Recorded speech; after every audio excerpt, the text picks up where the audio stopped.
at this. Saban, since 2016, had what will be 4 different starters in the National Football League over a 6-year span. I don't think it's possible to look that up, but it can't ever have happened before. And again, Bryce Young is the most heralded of them. The most should be expected of him. Now, Jalen Hurts has so exceeded the expectations. Excuse the question. What do you think of it, D. Wood? Here's the way I look at it is I think Bryce Young is the most advanced of all the guys that's come out of that Alabama program. Mm-hmm. But so much of when prospects come into the National Football League, so much of it has to go with the program they enter. Surroundings. And so, right, like front office, coaching staff, play so much into the success these guys have at the next level. Jalen Hurts came in, he was a second-round pick. Remember, Carson Wentz was the guy in Philadelphia. Look at some of the offensive line was pretty much in place when Carson Wentz was there when Jalen Hurts got to Philadelphia. So the infrastructure was already pretty damn good when Jalen Hurts got there. Now, it remains to be seen what it's going to be in Carolina. I do like their coaching staff, but right now I have to give the edge to Jalen Hurts because of the team that he entered. And I'll add durability, right? These guys are out there week to week. Can you hold up? That's what really separates the good quarterbacks from the great ones. Mm-hmm. And that could be the factor when we finally make this decision in 15 years. We'll see. Yeah, exactly. Who the better Alabama But the early returns, very quickly on Bryce Young, are very good, right? And the things we're hearing are exceptionally good. Everything from the understanding of the offense, just all the transition that comes with it and the challenges that rookies face.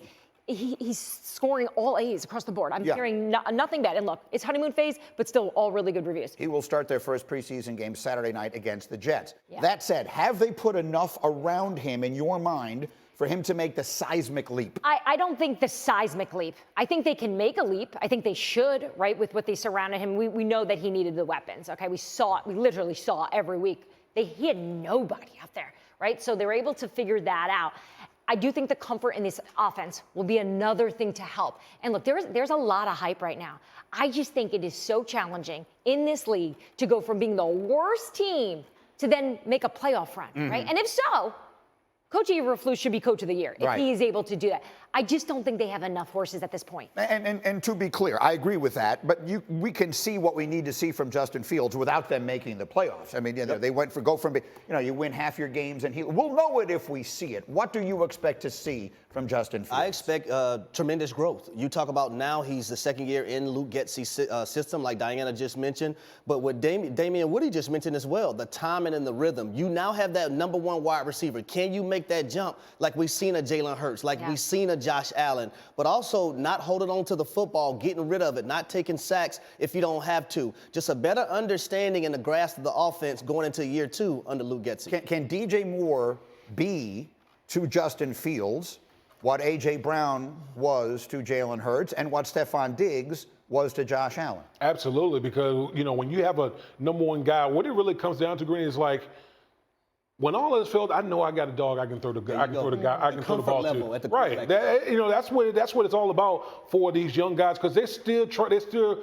maturing and understanding and deciphering defenses. But when you have a number one guy that you can depend on, that's a huge help and a huge part of your development as a young quarterback. I ran into our Bears reporter, Courtney Cronin, who's going to be on First Take today, and I was just catching up with her about training camp. I'm like, how is it out there? How's it going? She's like, you know how fun it is to actually watch an offense that has weapons now? She's like, I haven't seen it with the Bears. So to just observe that, and it looks like they're enjoying it because they're having success. Yep. And look, it's early, it's August. We have to see live football. I get it. But the fact that they're building on this, they have to take this step. They have to improve this year. I'll also very quickly throw this out there, just in the form of a question, to see if there's anyone I'm forgetting.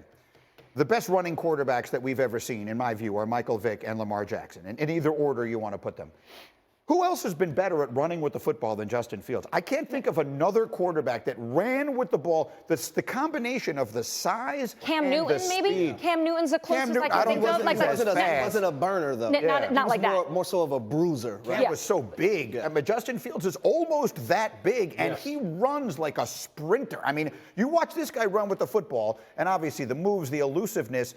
He does things running with the ball and the athleticism Again, Vic and Lamar are sort of in a category all their own. I'm not sure this guy isn't right there in the next level. But Greeny, that's the bond that opposing defenses are going to have when trying to defend a Justin Fields. That's what I mean. You know he has that intangible, right? To be able to tuck the ball, not only run for 10 yards, but can take it the distance 60 for a touchdown. So I always write down the words that people use. I heard the word issues. I heard the word frustration. I'm going to add another word to this, which is concern. Yes. And that's what I have. Yep. So I'm going to roll a little closer to my insider extraordinaire, Diana Rossini, which is how I like to put pressure on her. And I want you to tell me how the Jets can solve this problem if they want to. The first time I've missed COVID. I would like to be 6 feet apart. Yeah, this is not just an issue that we're pointing out on Get Up almost every day since the start of training camp. This is an issue that the front office and the coaching staff and the players know needs to get fixed. Aaron Rodgers being very transparent with the media yesterday, saying we're really good in the interior. That's a bright spot. It's the edges, right? Left tackle, right tackle. We haven't been able to figure that out. There's no consistency. They're trying everything. They're flip-flopping, basically trying everyone there to see what can work and what the best protection can be for Aaron Rodgers. So the Jets front office, they've got their eyes on the street, meaning they are looking at players that are available to perhaps come in here if that's needed. I had one source say, we're always looking for linemen. We're going to continue doing that. Do I suspect that the New York Jets are going to make some blockbuster move to bring in protection here for Aaron Rodgers? At this point, I don't get a sense a big move is going to be made. Could it happen between now and October by the trade deadline? Perhaps if the New York Jets think that this is a need and they're that desperate. It is a need. And at least I am that desperate. And I'm telling you, they cannot wait until the trade deadline in October because their first 6 games are a murderer's row, and they cannot afford to get Rodgers hurt. More importantly than anything else, let me roll over here. Harry, more importantly than anything else, it's not about whether or not they win or lose these games. It's about Rodgers still standing when they get through them. Don't they need to make a move aggressively and soon? Yeah, I believe so. And if you're going to make a move, why not go get a guy that Aaron Rodgers and also Nathaniel Hackett is familiar with, David Bakhtiari. From the Green Bay Packers. Yes. And I can't help but think about the first 6 games like you just mentioned, Greeny, but game 1, Monday night on 9/11 here in New York or New Jersey, let's say, and you have Von Miller coming off that edge. If those tackle positions aren't shored up, it can get ugly.